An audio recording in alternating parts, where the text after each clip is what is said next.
दोस्तों, दो बच्चे यतीम थे बेचारे। उनके बाप इंतकाल फरमा चुका था और वो बच्चे जो थे अपनी माँ के साथ रहते थे। अब जिस घर में वो रहते थे वो घर जो है बारिश की वजह से वो घर भी टूट गया था। गर्मी हो रही थी तो वो बेचारे बच्चे और उनकी माँ घर के बाहर बैठे थे क्योंकि घर टूट चुका था और उनकी कोई भी मदद करने के लिए कोई तैयार नहीं था। वो सोचते थे कि कोई आदमी अगर हमारा घर बनवा दे तो हमारी मदद हो जाए, ताकि हमें रहने के लिए एक हमारा ठिकाना हो। मगर इस ज़माने में क्या, उस ज़माने में या इस ज़माने में क्या है कि आदमी अगर कर्ज भी देता है तो ये देखता है कि ये देगा कहाँ से, और जब कोई देने वाला नहीं होता तो उसे कर्ज भी नहीं मिलता। तो वो बेचारे बच्चे और उनकी माँ बैठे थे। इसी दौरान एक फ़कीर उधर से गुज़र रहे थे जो, और वो फ़कीर बेचारे मांगा करते थे और जो ज़रूरतमंद लोग थे उनमें बांट दिया करते थे। अब वो फ़कीर उधर से निकल के जा रहे थे तो उन्होंने उन बच्चों से पूछा कि बेटा, इतनी धूप में क्यों बैठे हो, अंदर बैठो घर में अपने। बोले बाबा, हमारा घर टूट चुका है। और इतना वो कह के और बच्चे रोने लगे।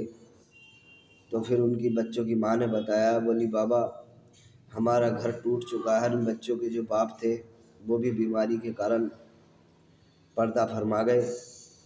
अब हमारा कोई भी सहारा नहीं है।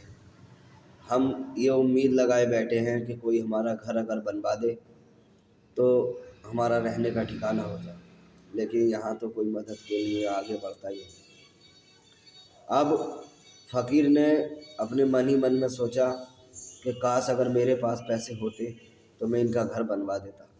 लेकिन उसने ये दिल में सोच लिया कि मैं इनका घर ज़रूर बनवा के दूँगा।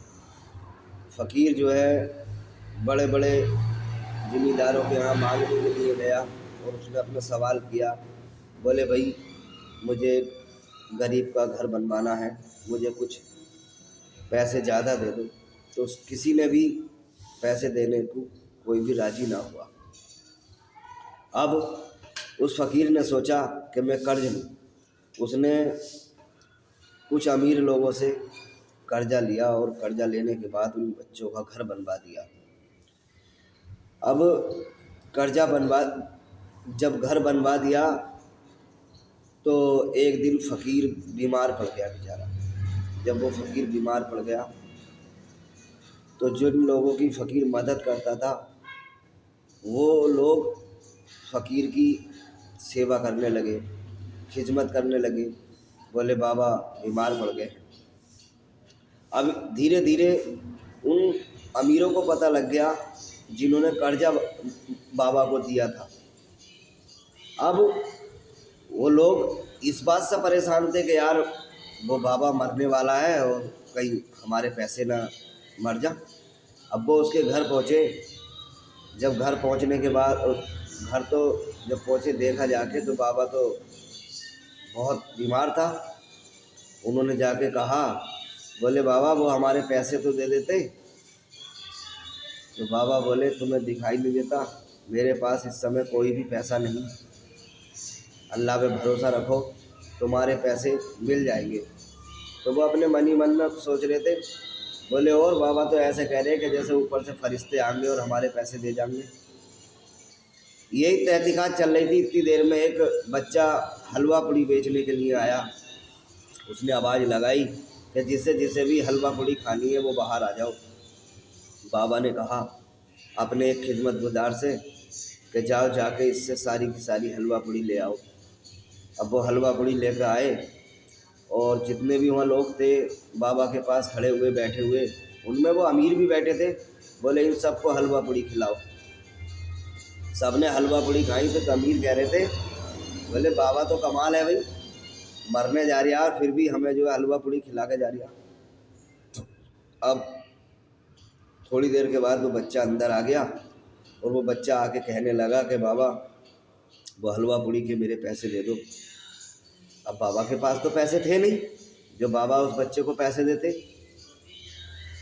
अब वो अमीर आदमी कहने लगे कि बाबा तुम हमारा तो कर्जा लेके मर ही रहे थे, अब इस बच्चे को भी अपने साथ में कर लिया, इसका भी तुम मतलब कर्जा लेके मरोगे।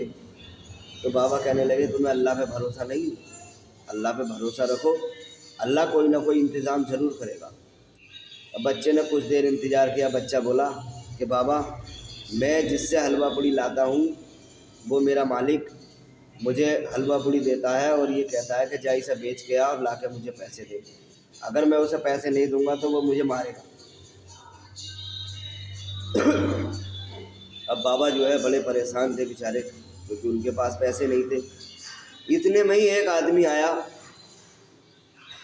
और वो बाबा के चुपचाप कागज़ में लपेट के 301 दिनार रख के कागज़ में लपेट के और बाबा के सिरयाने की तरफ रख के चला गया।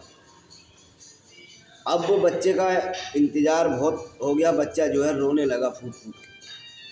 जब वो रोने लगा तो बाबा ने वो पैसे निकाले, 300 दिनार तो उन्हें दिए जिनसे उधार लिए थे और 1 दिनार जो है वो उसे बच्चे को दिया।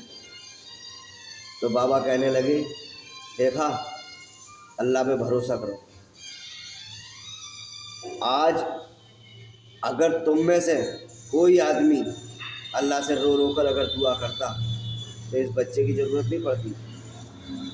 मुझे इस बच्चे से हलवा पूड़ी मंगवाना इसीलिए ज़रूरत पड़ी कि बच्चा जब हलवा पूड़ी के पैसे मांगेगा तो शायद अल्लाह इसी के ज़रिए ये दुआ कबूल फरमा ले कि तुम लोगों का कर्जा निबट जाए।